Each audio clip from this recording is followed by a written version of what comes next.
Allez, on va attendre juste quelques minutes, qu'il soit vraiment 11 heures, s'il y a des derniers impatients qui arrivent, pour assister donc à la présentation sur la lutte contre la sédentarité et le sport santé, une thématique plutôt d'actualité, notamment dans les suites des Jeux Olympiques.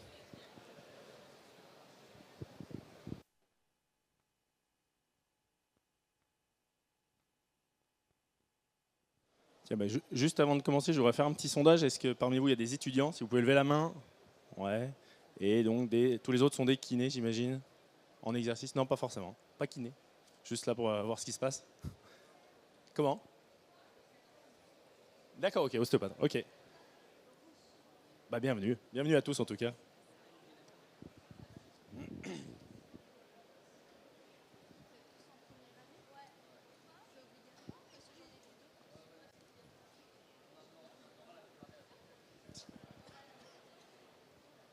Un oral sur le thème du sport santé ou?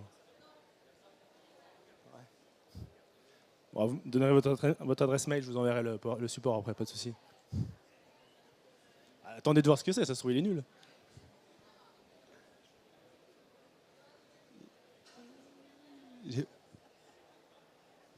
Ouais, allez-y. Ah pas, d'accord. Bienvenue aussi. On travaille beaucoup avec les APA, enfin moi personnellement je travaille beaucoup avec les APA. On est loin de ce qui a pu être par moment dit sur une guerre ou quoi que ce soit, pas du tout. Allez, on va démarrer, donc bienvenue à tous, merci d'être présents pour cette présentation sur la thématique de la sédentarité et du sport santé qui, comme je disais tout à l'heure, s'inscrit pleinement dans l'actualité, notamment dans la suite des Jeux Olympiques et des Jeux Paralympiques.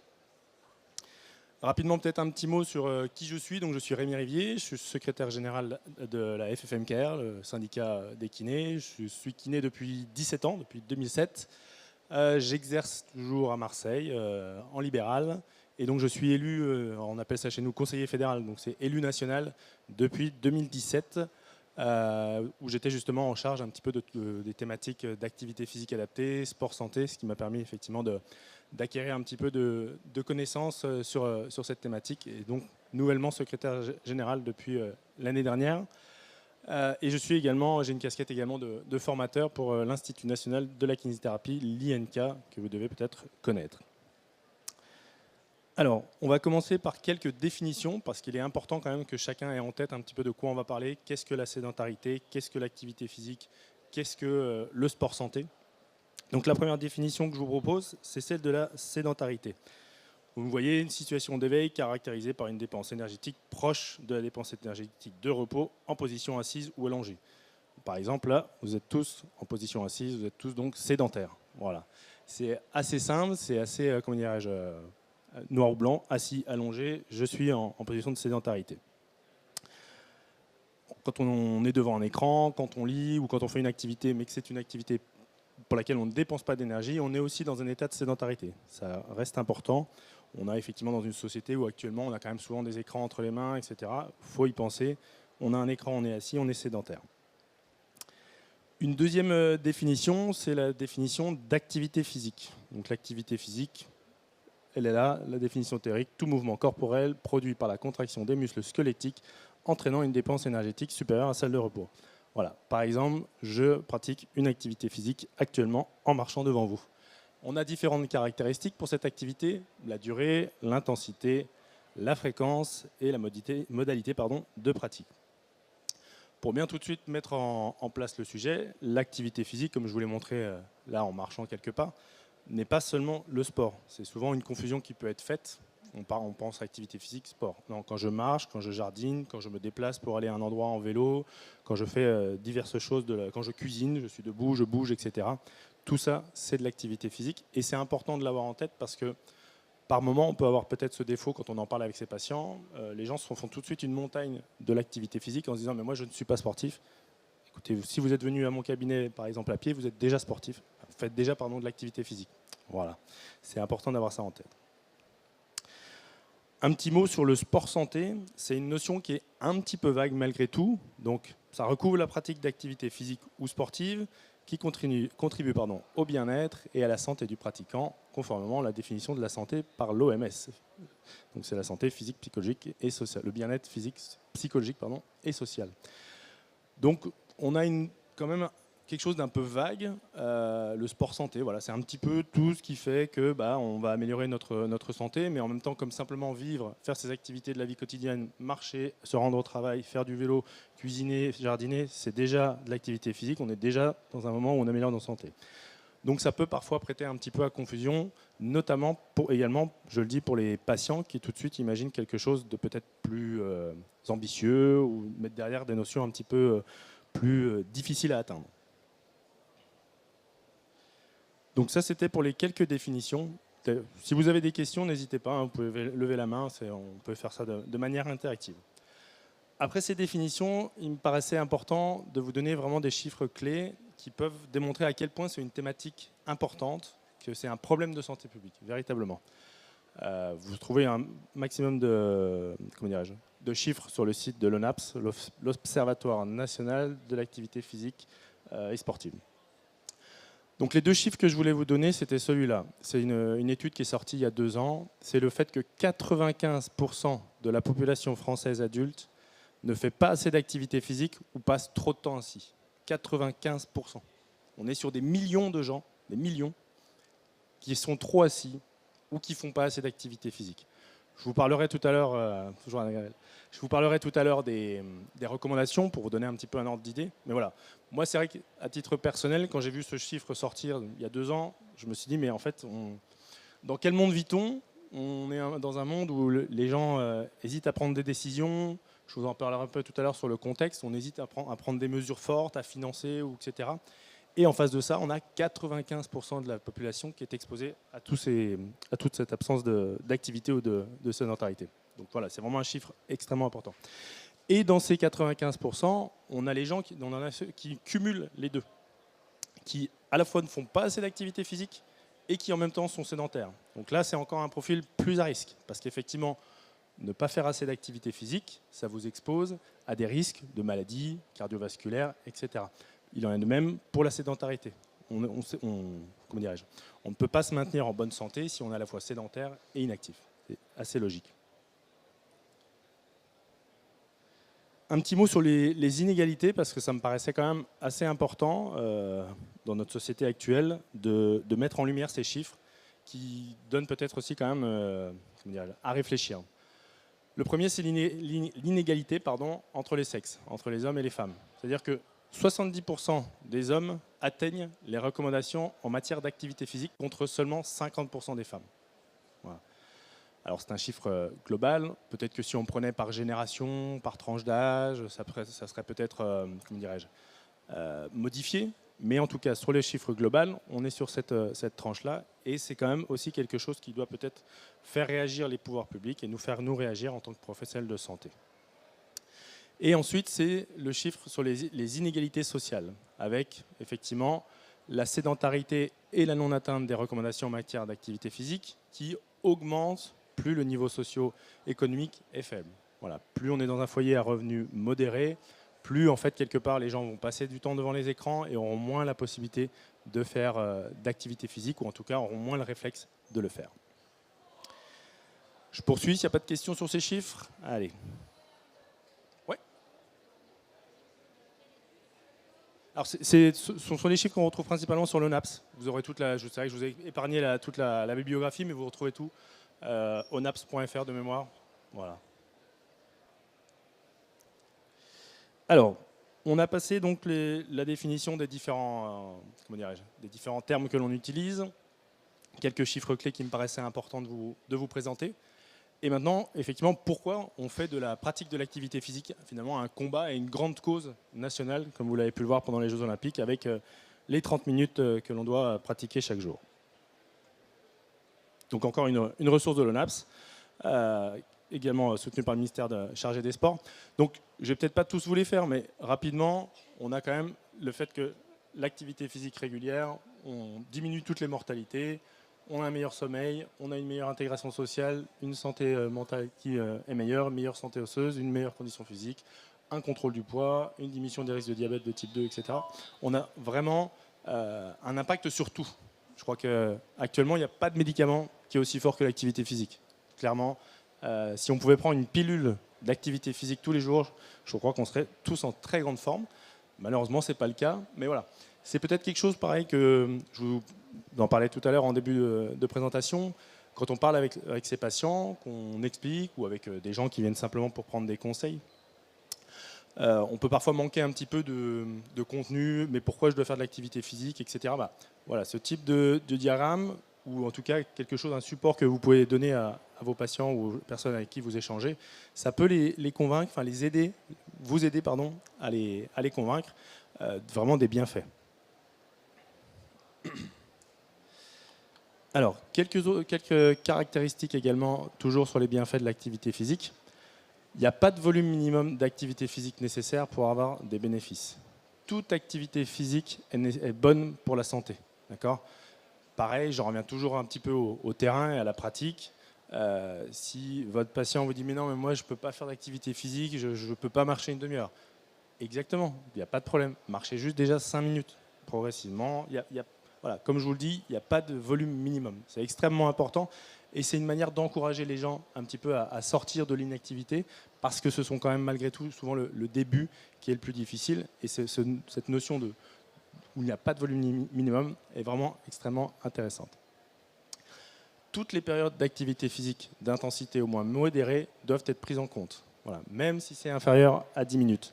On a eu pendant quelques temps des études, ou en tout cas un petit peu une idée générale qui donnait à penser qu'effectivement si on faisait moins de 30 minutes ou qu'il fallait faire plus de 40 minutes pour que ça soit efficace. Finalement le message se simplifie, toute période d'activité physique est bonne pour la santé. D'accord ? On a deux notions également qui sont importantes, c'est la notion de seuil minimal au niveau de l'intensité et de seuil maximal au niveau de l'intensité.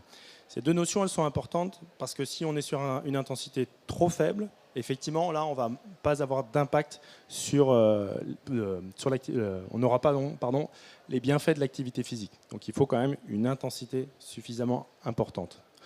Et par contre, il y a un seuil maximal, c'est-à-dire qu'un sportif de très haut niveau, vous le voyez, hein, vous pouvez le voir, quand on est sportif de haut niveau, régulièrement, on peut se blesser. C'est que quelque part, ce seuil maximal, il est dangereux aussi pour la santé. Et on peut aussi également retrouver ça chez les patients un peu seniors, avec les risques cardiovasculaires et tout ce qui a trait à cela. Un autre chiffre encore par rapport aux bienfaits, c'est que les activités physiques de la vie quotidienne représentent 90% de l'activité physique totale d'un individu, soit en Europe, alors que les activités sportives de loisirs ne représentent que 7%. Ça rejoint un petit peu, vous savez, je vais vous le rabâcher, mais parce que c'est une notion qui est extrêmement importante. Le sport, ce n'est pas ce qui fait notre activité physique dans la vie de tous les jours. D'accord ? Ce qui nous amène à bénéficier des bienfaits de l'activité physique, c'est finalement notre mode de vie et c'est la manière dont on organise notre quotidien pour bouger et pour avoir un peu de l'activité physique. Alors, je passe à la suite. Donc, je vous l'ai mis entre guillemets, les méfaits de la sédentarité, voilà, par opposition aux bienfaits.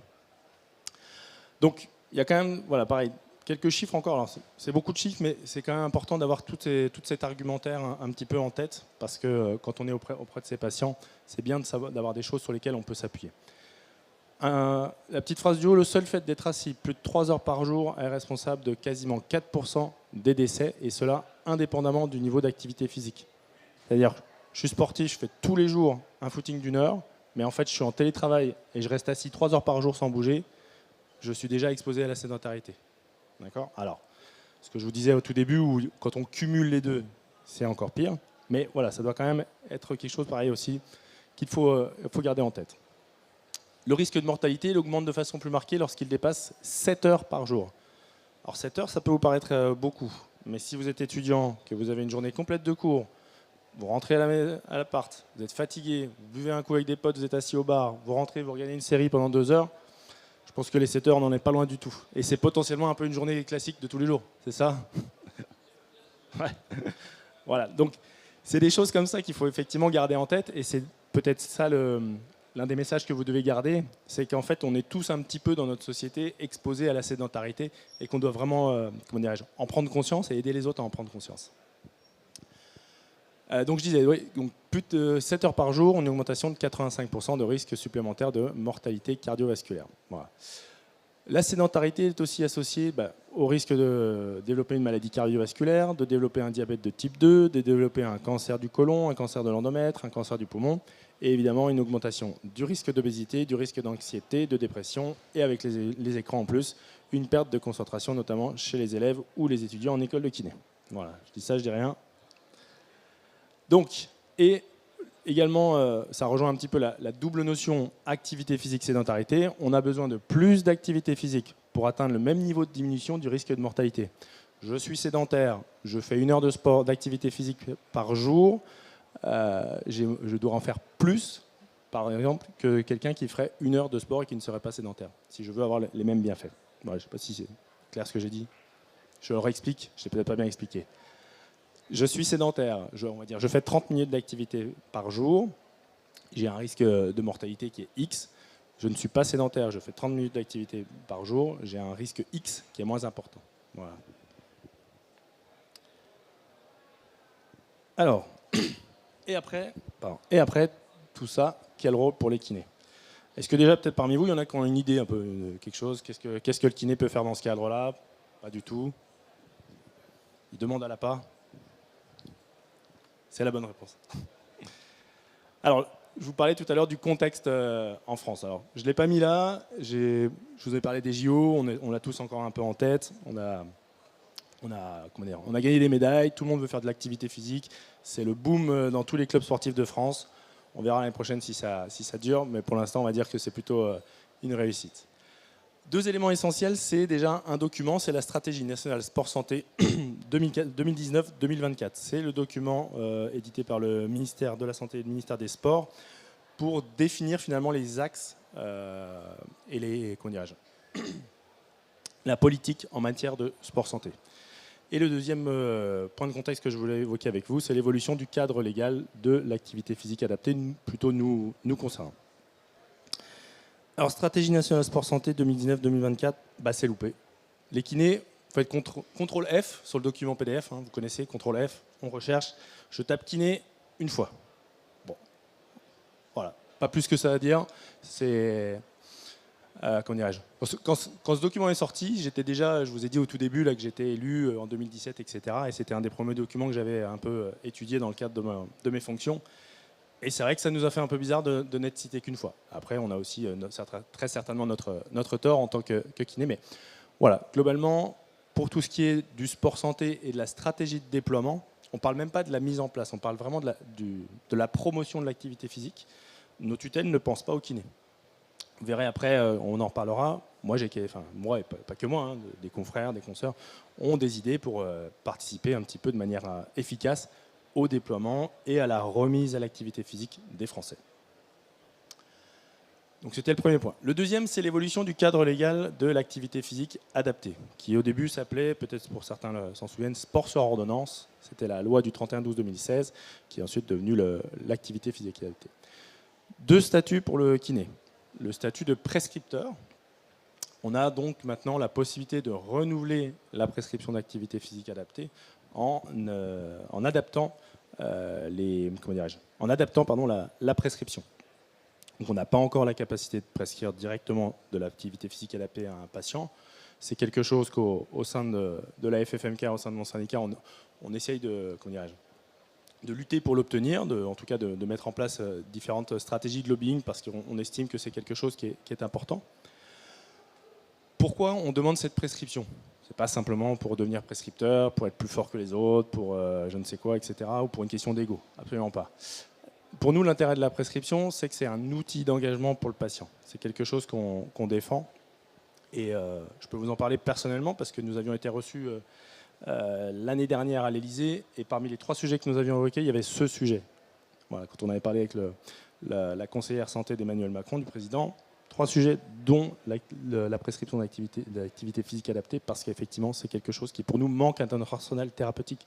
Qu'est-ce que je fais de mon patient quand, à la fin, finalement, il va bien, mais pour éviter qu'il ne retombe ou qu'il ne rechute, une récidive, je vais être obligé de le voir pendant plusieurs séances, sur quelques semaines, alors qu'en fait, je pourrais passer la main à un enseignant en APA ou à un éducateur sportif ou à d'autres différents intervenants, potentiellement en les orientant vers une maison sport santé. Donc on n'a pas ça, il nous manque ça. L'exemple que je peux vous donner, c'est je suis patient, je vais chez le médecin, vous avez telle pathologie, vous allez prendre ce médicament, ce médicament, ce médicament, ce médicament. OK?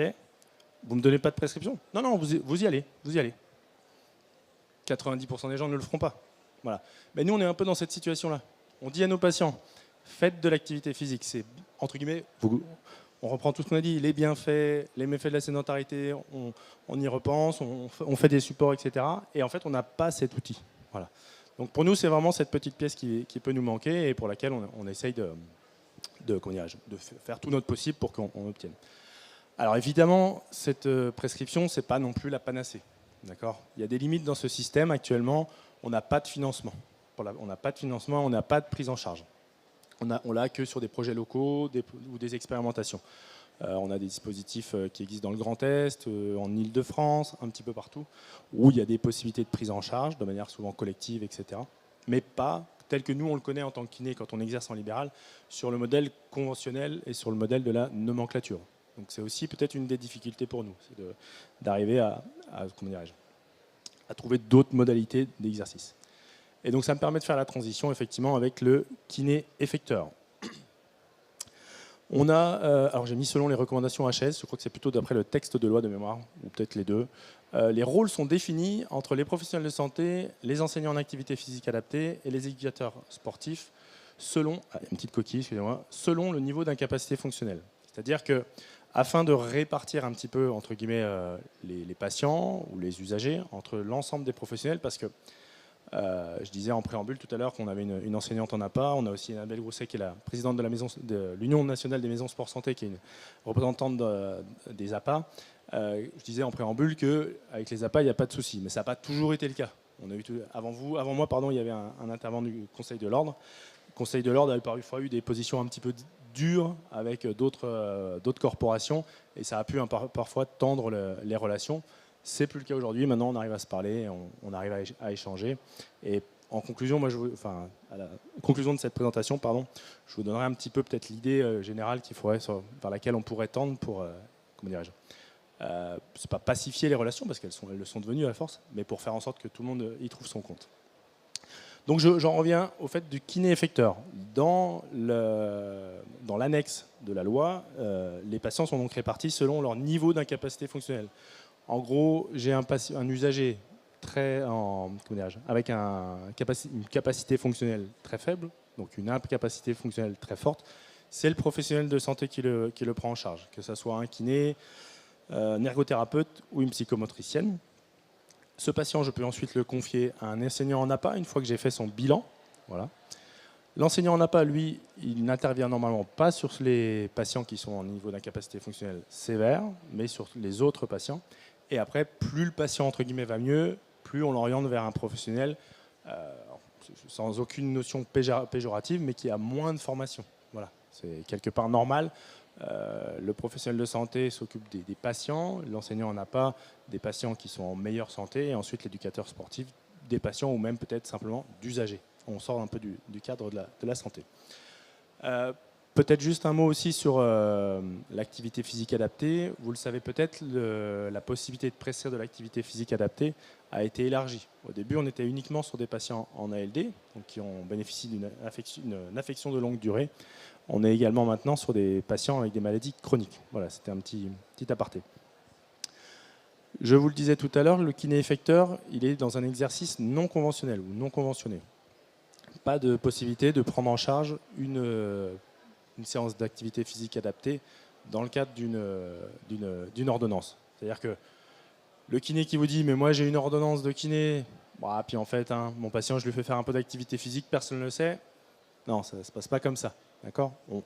Évidemment que dans le cadre d'une prise en charge d'un patient, je peux lui proposer de l'activité physique adaptée, mais je ne vais pas prendre plusieurs patients, faire une séance de groupe, etc., ou ne faire que ça. Voilà, ça reste de la kinésithérapie. Et toujours donc les limites, finalement, ce que je vous disais tout à l'heure, c'est l'absence de financement et l'impossibilité de prise en charge, ou alors sur des modalités un petit peu plus complexes dans les projets expérimentaux ou locaux. Alors, est-ce qu'il existe d'autres possibilités? C'était la question de tout à l'heure. Quel rôle pour le kiné? Donc, je vous les ai mis un petit peu là, le kiné effecteur, le kiné prescripteur, etc. Le premier déjà, c'est que le kiné, c'est un acteur de santé publique. Je ne sais pas si on vous le dit pendant vos études. La santé publique, c'est super important. D'accord ? Voilà. Je vous ai mis à l'écran, vous avez les recommandations d'activité physique et les recommandations par rapport à la sédentarité. Déjà, en tant que kinésithérapeute, quand je vois mes patients, si je porte et je diffuse les recommandations en matière d'activité physique et sur la sédentarité, quelque sorte de l'éducation thérapeutique, c'est déjà un rôle primordial. Ça va déjà participer au déploiement de l'activité physique au sein de la population. Alors, effectivement, ce n'est pas valorisé en termes de rémunération, mais ça peut aussi faire partie de notre mission. On a une mission d'acteur de santé publique. Et si l'ensemble, on avait les chiffres tout à l'heure, Nicolas Pinceau nous donnait les chiffres précédemment, 105 000 kinés en France, si les 105 000 kinés en France qui voient 1 million de patients par jour portent ce message sur l'activité physique, on aura très certainement plus de résultats que simplement avec des publicités, manger, bouger, faites 30 minutes d'activité, etc. Petit aparté également, 7 ans que je suis ce dossier, 7 ans qu'on a un peu des politiques incantatoires en fait.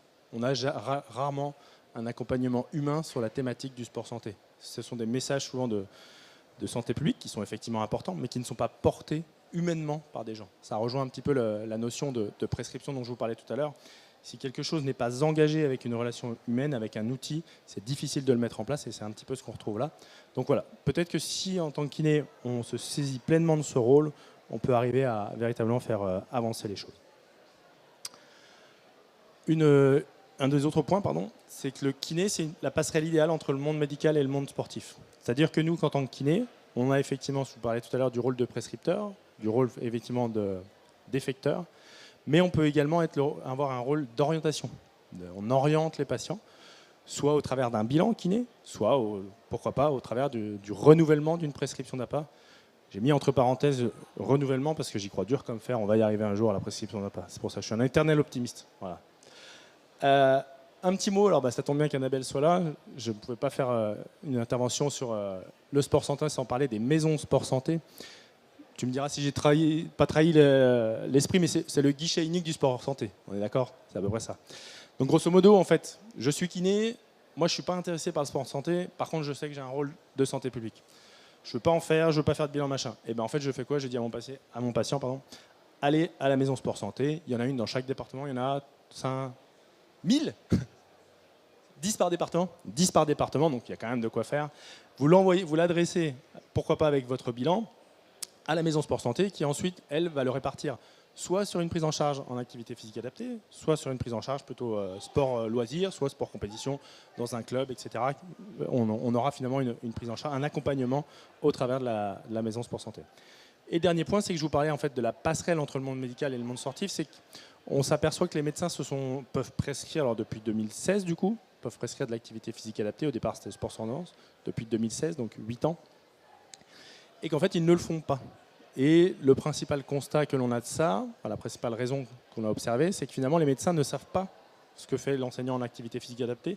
Ils ne savent pas, ils voient des enseignants qui arrivent de STAPS, de sport, qui vont casser les patients, qui vont abîmer, etc. Donc voilà. Nous, on n'a évidemment pas ce message. On sait que les enseignants en activité physique adaptée sont formés de manière extrêmement correcte en STAPS et qu'ils sont aptes à prendre des patients, etc. Mais de façon à fluidifier et à faciliter le déploiement du sport santé, il nous semble effectivement important d'être cette passerelle. En fait. Le patient va chez le médecin, il a une problématique, il est envoyé chez le kiné.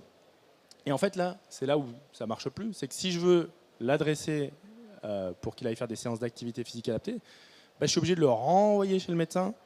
Mais sauf que le médecin, il ne connaît pas l'APA. Donc il va dire, non, moi, je ne veux pas une prescription d'APA, je ne sais pas ce que c'est.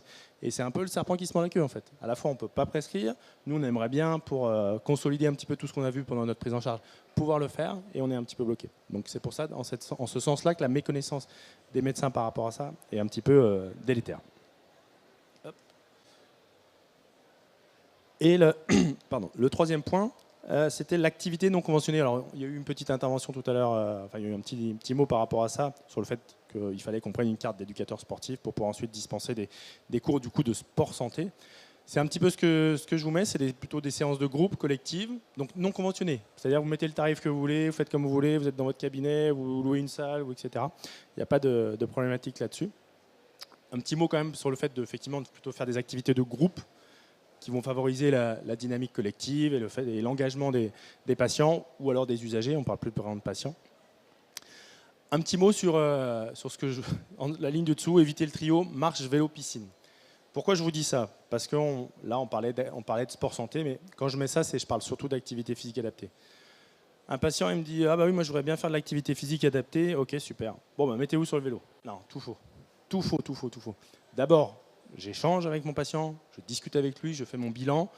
Si le patient il me dit bah, « Écoutez, moi il y a 20 ans, je joue au basket, j'adore ça. » On va pas le mettre sur un vélo, ça ne va pas lui plaire. Et pourtant, c'est quand même ce qu'on voit régulièrement dans les cabinets. Si le patient il vous dit « Moi, j'adore le basket, je veux faire ça », bah, en fait, vous l'adressez, pourquoi pas, Maison Sport Santé, ou alors vous décarcassez pour faire un peu de basket avec lui dans votre cabinet, mais vous adaptez la proposition de l'activité physique que vous lui faites. Vous n'allez pas lui faire quelque chose où de toute façon, il ne va pas adhérer, ça ne va pas fonctionner. Rappelez-vous qu'on cherche à avoir des modifications de comportement sur la durée. Si le patient il vient, il fait de la marche, du vélo ou de la piscine, et qu'il ne sait pas ce qu'il a envie de faire, ça ne va pas fonctionner. D'accord? Donc ça, c'est vraiment important. Un petit mot, à la FFM Care, on estime que quand il y a un problème, il faut trouver une solution. On est, comment dirais-je, proactif. Donc on a mis en place un bilan sport et santé que vous pouvez retrouver sur notre page FFM Care, sur notre site. N'y allez pas tout de suite parce que dans quelques semaines, il va être tout beau, tout neuf. Donc patientez, gardez ça bien au fond de votre tête, puis dès que vous recevez un truc comme quoi il y a un nouveau site, vous y allez, ça sera beaucoup plus sympa, mais gardez-le bien. Donc on a fait un petit bilan sport santé en partenariat avec BDCap et avec Vega, qui est un fournisseur de logiciels, dans lequel le patient a un auto-questionnaire. Et ensuite, vous avez quelques évaluations qui vous permettent en fait de donner des recommandations de pratique d'activité physique. Voilà, avec allez voir le médecin, vous êtes en mauvaise condition physique, faites chez un kiné, ou etc. Voilà, différentes choses comme ça. Et enfin, le petit dernier point, c'est qu'effectivement, il faut se former. Quand je vous parlais d'éviter le trio marche, vélo, piscine, c'est parce que finalement, alors je parle un peu pour moi, hein, je vous le disais, 17 ans que je suis diplômé, il y a 17 ans, l'activité physique adaptée, on ne savait pas trop ce que c'était, on n'en parlait pas trop. Donc pour les kinés qui sont déjà établis, vous avez effectivement la formation continue qui peut vous aider. Et même peut-être pour ceux qui sont actuellement en formation initiale, il est toujours évidemment important de se former. Et la thématique de l'activité physique adaptée, il faut se former si on veut effectivement s'investir dedans. On ne peut pas s'improviser enseignant l'activité physique adaptée. Voilà. Et je vous ai mis le petit logo à côté parce qu'effectivement, comme je vous le disais en préambule, je suis formateur à l'INK. On a des super formations sur l'activité physique adaptée en présentiel, en e-learning, en classe virtuelle. On a tous les formats possibles pour vous pour faire en sorte que l'activité physique adaptée se déploie le mieux possible parmi les kinés. Voilà, c'était la fin de mon intervention. Je vous remercie pour... Comment? Ouais. Merci pour votre attention. Le stand de la FFMK est effectivement au C70. On peut répondre à vos questions si vous avez des questions autres que sur la thématique du sport santé, sur tout ce qui est vie conventionnelle, actualité politique. Vous avez peut-être vu qu'on est en train de porter un projet de loi avec un député, proposition de loi transpartisane, pour faire évoluer la kinésithérapie. Donc voilà, si vous avez des questions là-dessus, n'hésitez pas à nous rejoindre là-bas. Mais avant tout ça, je reste disponible pour les quelques questions s'il y en a.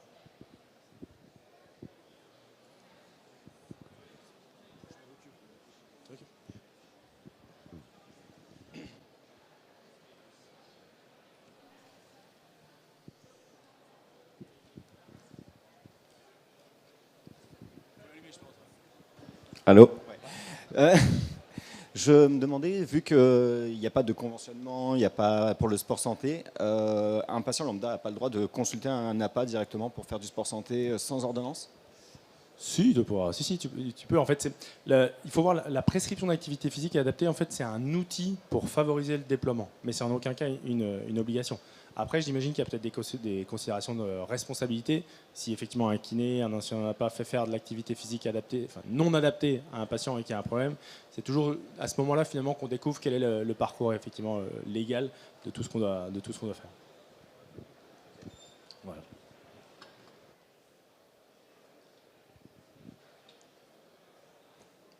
Petite question?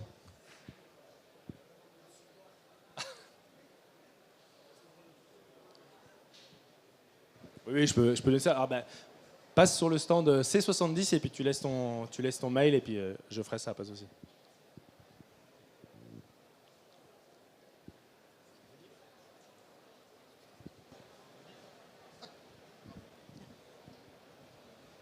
Bonjour, Vivian Le Gagneux. Une petite question concernant la possibilité de travailler conjointement avec un APA au sein d'un cabinet ou au sein d'une même structure, peu importe, médicale ou pas médicale. Merci.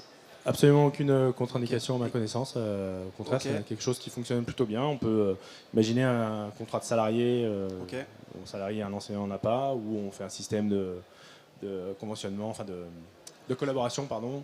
Tout est possible, je crois que ça se fait déjà. Hein, voilà. Annabelle confirme derrière. Voilà.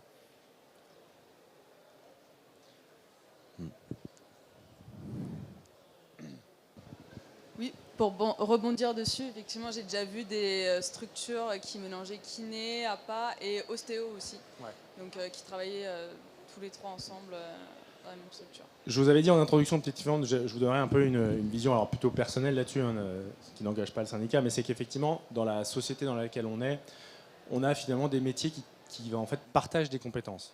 Voilà. Clairement, entre un enseignant en activité physique adaptée et un kiné, il y a des compétences partagées.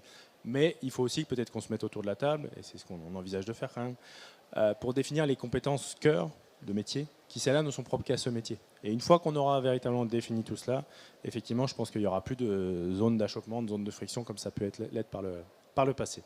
Voilà. Mais il y a évidemment des choses qu'on partage, etc. Tout est clair ? Voilà. Si vous voulez plus de précision, je vous le disais, je suis au stand C70. N'hésitez pas. Merci en tout cas à vous. Bonne fin de journée à tous. Pour le support, il faut passer là-bas, il faut mettre le mail. Sauf si... Alors, qu'est-ce que j'ai ? J'ai une clé USB, mais si vous avez un ordi ? Non ? Ouais ? Allez.